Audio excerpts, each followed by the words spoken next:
안녕하세요. 예수비전 성결교회 안희한 목사입니다. 데이비드차 선교사님의 불륜건, 또 이제 공공횡령건, 이런 것들이 터지면서 일파만파 번져 나갑니다. 이런 와중에 데이비드차 선교사님을 옹호하는 방송이라고 할까요? 아니면 데이비드차 선교사님에 대해서 비판의 목소리를 내는 사람들에 대해서 다시 비판한다고 할까요? 그런 유튜버도 있더라고요. 아가페 시그널이라는 채널입니다.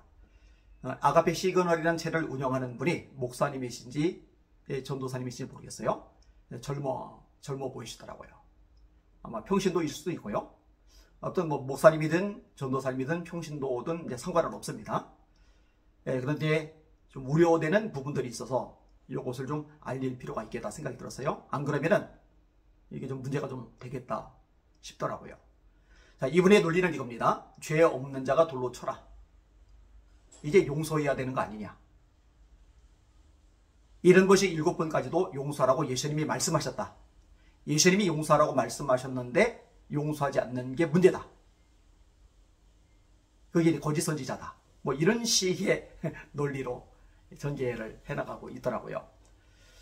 그런데 구독자가 꽤 돼요. 조회수도 많아요. 댓글들로 달리는데 분별력 있게 거기에 답을 다는 분들도 있지만 여기에 또 이제 헷가닥 넘어간 사람들이 있더라고요. 네, 맞습니다. 우리는 용서하고 심판은 하나님께서 하십니다. 아멘. 차성교사님 잘못하셨습니다. 하지만 저도 같은 죄인임을 깨닫고 회개를 하게 해 주십니다.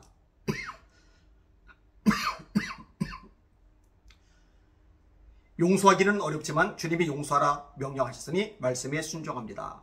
이게 말씀에 순종하는 건가요? 죄송합니다. 제가 또 이게 왜 문제인지 이야기를 드릴게요. 용서해야 됩니다. 크리스찬은 남의 죄를 돕는 것입니다. 염원장은 자중하세요. 깨어 계신 분이네요. 맞습니다. 오히려 돌을 던지는 자들을 주목하세요. 거짓 선지자입니다.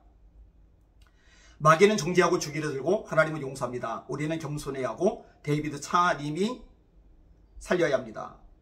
뭔 말인지 모르겠네요. 정죄는 하나님만 하실 수 있습니다. 이들은 바리새인들입니다. 사랑이 점점 식어가는 시대입니다. 용서를 못하는데 어찌 은혜를 바라리요.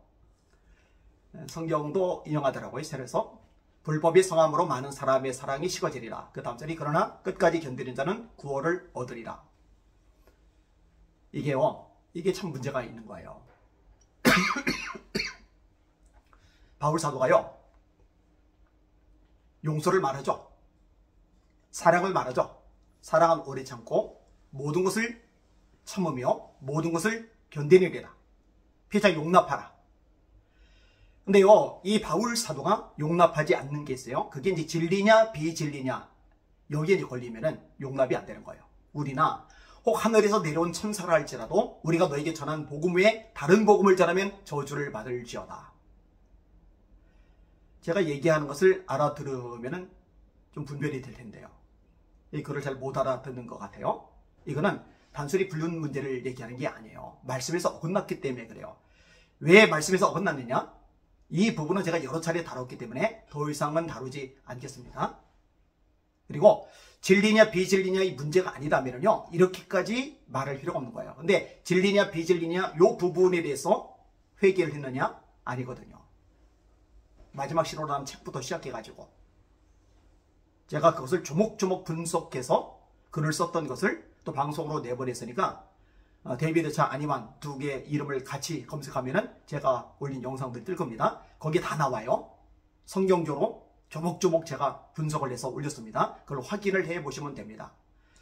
바울 사도가 고린도 전서를 쓰는데요, 고린도계 성도들을 책망합니다. 영적인 어린아이랍니다. 왠지요? 다퉈요. 다투는 걸 보니까 영적 어린아이래요. 육에 속한 그리스도인. 신령하지 못해요. 근데 여러분, 이렇게 다투는 거에 대해서 영적인 어린아이라고 말하며 책망하는 바울인데요, 이 바울이 다퉈요. 언제 다투죠? 사도행전 15장 2절입니다. 진리냐 비진리냐 이 문제가 붙여지니까요, 바울이 다퉈요. 이 다툼이 확산되면서 예루살렘 초대회의가 열려지죠. 그 초대회의에서 어떤 결론이 납니까?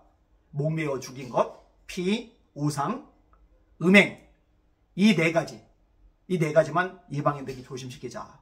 유대인이나 이방인이나 다 믿음으로 구원을 받는다. 이렇게 이제 결론이 나잖아요.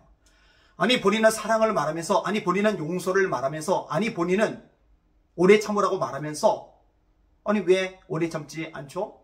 왜 용서하지 않죠? 왜 용납하지 않죠? 그거 진리냐 비진리냐 그 문제이기 때문에 그래요. 아니 본인은 다투지 말라면서, 다투는 것은 영적인 어린아이라고 말하면서 왜 본인은 다투죠? 그게 진리냐 비진리냐의 문제이기 때문에 그래요. 말씀으로 돌아가야 됩니다. 제가 요즘 수없이 인용하는 구절입니다. 때가 이르리니 사람들이 바른 교훈을 받지 아니하며 그 귀가 가려워서 자기의 사욕을 따를 스승을 많이 두고 또 그 귀를 진리에서 돌이켜 허탄한 이야기를 따르리라. 말씀에 집중해야 되는데 온갖 잡동사니에 집중하게 만드는 거예요. 그게 위험한 거예요. 그래서 이번 기회에 어쨌든 이 큰 사건으로 인해서 정신들이 바짝 차려지거든요. 아차 싶은 마음이 들거든요. 이럴 때 메시지를 성경에 근거해서 제대로 심어주면은 분별할 수가 있게 되거든요. 그동안에 이제 미혹에 빠져가지고 그냥 아예 그냥 몰두하고 그냥 휩쓸려 버렸었는데, 이제는 차분하게 뒤돌아보면서 점검하면서 말씀으로 돌아올 수 있는 계기가 되거든요. 이렇게 되도록 하기 위해서라도 꾸준히 알려야 됩니다. 왜냐면요, 지금도 여전히 거기에 맹종하는 사람들이 있거든요. 여전히 감싸고만 도는 사람들이 있거든요. 이거는 바람직하지 않습니다. 하나님의 말씀으로 돌아오는 한국교회가 되기를 소망합니다.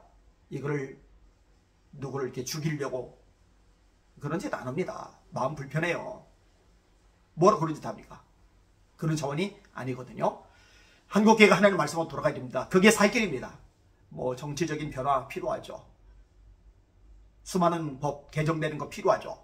저 그 부분 목소리 많이 냅니다. 많이 싸웁니다. 그런데요, 하나님의 백성이 말씀으로 돌아오는 것 이보다 급하고 중요한 건 없어요. 하나님 말씀대로죠. 내 이름으로 일컫는 내 백성이 그들의 악한 길에서 떠나 스스로 낮추고 기도하여 내 얼굴을 찾으면 하늘에서 내가 듣고 그들의 죄를 사하고 그들의 땅을 고칠지라. 근데 이 죄를 해결한다고 할 때 말씀으로 돌아오는 거거든요. 말씀에서는 한국교회 되도록 끝없이 기도해 주시길 바랍니다. 아가페 시그널, 사실 이분은 잘 몰라요. 근데 헬센터 선교사님의 영상에 언급이 돼서 제가 들어가 보고서 그 내용을 접하게 된 거거든요. 그런 이제 문제점을 보게 된 거거든요. 그분 채널에 대해서 제가 좀 더 유심히 살펴봐야 되겠다 생각도 들었습니다. 말씀만 붙잡고 승리하는 저와 여러분들 되기를 소망합니다. 날마다 주님의 이름으로 전진하며 승리합시다. 할렐루야.